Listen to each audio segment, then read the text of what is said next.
একটি ভাড়া বাড়ি যা বহুদিন ধরে খালি ছিল অবশেষে নতুন ভাড়াটিয়ার জন্য খুলে দেওয়া হলো। সে একদিন রাতে তার ঘরে পৌঁছানোর পর একটি সাদা খাম দেখতে পায় যা দরজার কাছে ফেলে রাখা হয়েছিল। খামের ভেতরে ছিল একটি চমকপ্রদ চিঠি যা ভবিষ্যতের কিছু ঘটনা লিখে রেখেছিল। তুমি আজ ভয় পাবে, তোমার দরজা খুলে যাবে, তোমার সময় শেষ 3টা বা 21 মিনিটে। এটা ছিল কেমন এক অজানা সতর্কবার্তা যা একেবারে নিজের জীবনে হুমকি জানাচ্ছিল।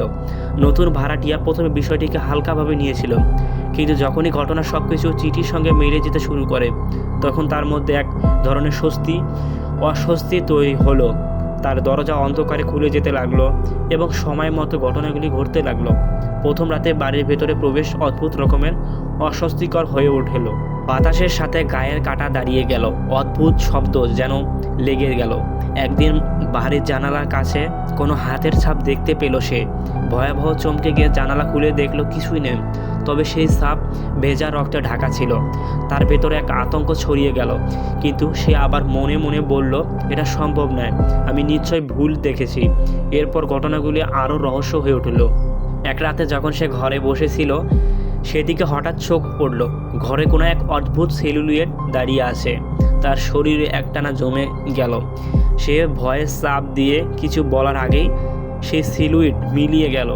এক মুহূর্তের জন্য সে ভেবেছিল এটি তার মনের ভ্রম হতে পারে, তবে চিঠিতে যে সমস্ত ভবিষ্যৎ লেখা ছিল তা একেবারে বাস্তবে ঘটে যাওয়া। তার মধ্যে এক অদ্ভুত অনুভূতির জন্ম নিল। সেই রাতে সে সারা বাড়ি খুঁজতে গিয়ে একটি পুরনো আঙ্গিনার সিঁড়ি খুঁজে পেল। সেখানে উঠে যেতে গিয়েই সে এক ভয়ানক দৃশ্য দেখল। একটি পুরনো সিন্দুকটি খুলে ভেতরে দেখতে পায় একটি প্রাচীন পাণ্ডুলিপি, যেটি তার পূর্ববর্তী ভাড়াটিয়াদের লেখা ছিল। সেই পাণ্ডুলিপিতে লেখা ছিল, তুমি যদি এই বাড়িতে আসো তবে তোমার জীবনে এক অন্ধকারের দিকে চলে যাবে, আর কিছুদিন পর তোমাকে এই গল্পের অংশ হতে হবে। সে সিঁড়ি দিয়ে নামতে শুরু করে আর শূন্য দৃষ্টিতে ভাবতে থাকে, এটা কি আদৌ সম্ভব? সেই সমস্ত ঘটনাগুলিকে যে আমাকে তাড়া করছে তা কি সত্যি? একদিন রাতে যখন সে বিছানায় শুয়েছিল হঠাৎ তার চোখে পড়ল যে দরজার উপরে সাদা খামের একটি নতুন চিঠি পড়ে আছে। সে চিঠিতে লেখা ছিল, তোমার পরবর্তী ভুলটি তুমি করবে, তুমি আমাকে ঠকাতে পারবে না। সে এত ভয় পেয়েছিল যে পুরো বাড়ি তন্ন তন্ন করে খুঁজতে শুরু করলো, কিন্তু কোথাও কোনো রহস্যের উত্তর পায়নি। তবে একদিন রাতে সে একটি পুরনো দরজা খুঁজে পায়। সে একেবারে বন্ধ ছিল। দরজা খোলার পর এক অন্ধকার গুহার মতো জায়গায় সে প্রবেশ করে। সেখানে এক ভয়াবহ দৃশ্য তার সামনে চলে আসে, প্রাচীন কিছুর ভুতুড়ে অস্তিত্বের ছায়া। যতই সে তাদের থেকে দূরে সরতে চাইছিল ততই সে অন্ধকারে থেকে আরও অনেক বেশি ভয়ার্থ উপস্থিতি আসতে শুরু করেছিল। তার মনে হচ্ছিল সে হয়তো কখনোই ফিরে যেতে পারবে না। এদিকে ঘটনা আরও বিপজ্জনক হয়ে উঠতে লাগলো। রাতের অন্ধকারে তার শোবার ঘরের ভেতর দিয়ে শোনা যেতে লাগলো এক অদ্ভুত সুরের গান, যা কোথা থেকে আসছে তা সে বুঝতে পারছিল না। তার পা থেকে শক্তি খসে পড়তে থাকলো। সে সিদ্ধান্ত নিল চিঠিগুলো ছিঁড়ে ফেলবে, কিন্তু যতই সে ছিঁড়ে ফেলেছিল ততই নতুন চিঠি এসে হাজির হচ্ছিল। চিঠির মধ্যে লেখা থাকতো তার প্রতিটি পরবর্তী পদক্ষেপ বিস্তারিত।